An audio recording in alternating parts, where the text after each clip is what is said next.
Yes, after getting the fantastic way of remembering the formula for the speed is equals to distance upon time, now we are having average speed also. Yes, students, this is very important topic, average speed. Why it is important? Why we need to read this topic also? Because we have already know about speed. Then what is average speed actually? Okay, so speed you have earned, you have learned that total distance, that the distance traveled upon time taken.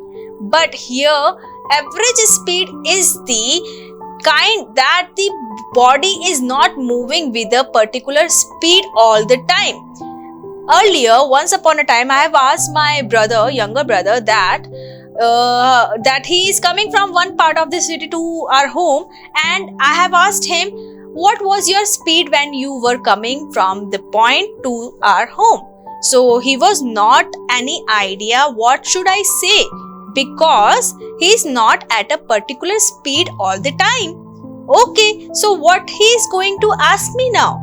Okay, now, so here is a formula for that also, but before going to that, we are having the SI unit also, that is actually similar to the speed. No need of change of any kind of SI unit here.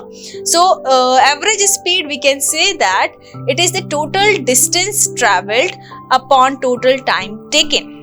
So he can calculate the average speed of him by adding the values, distance that he has been travelled throughout the city and the time it has been taken.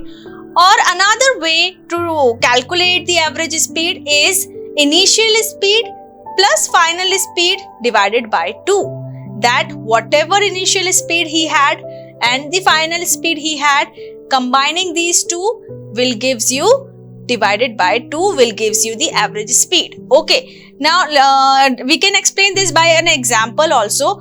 There is a city, okay, that is the same city, okay. So here from the A point to the B point, let me tell you from A point to the B point like this, okay.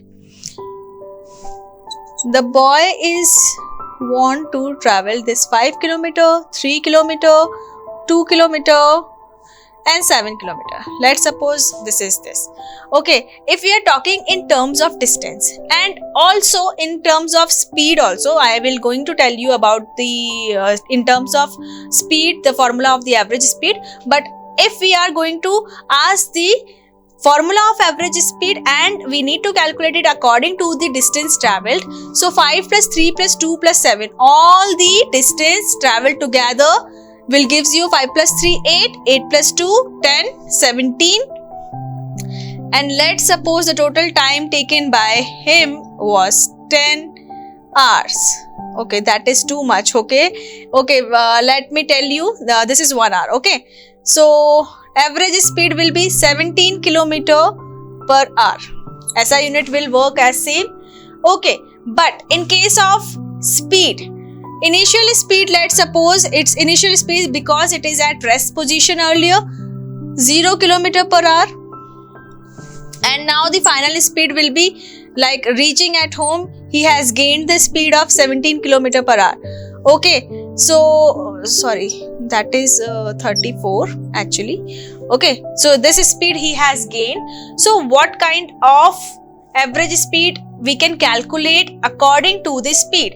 Now according to the second formula, you can see initial speed plus final speed divided by 2. So initial speed is 0 because he had been at rest position earlier.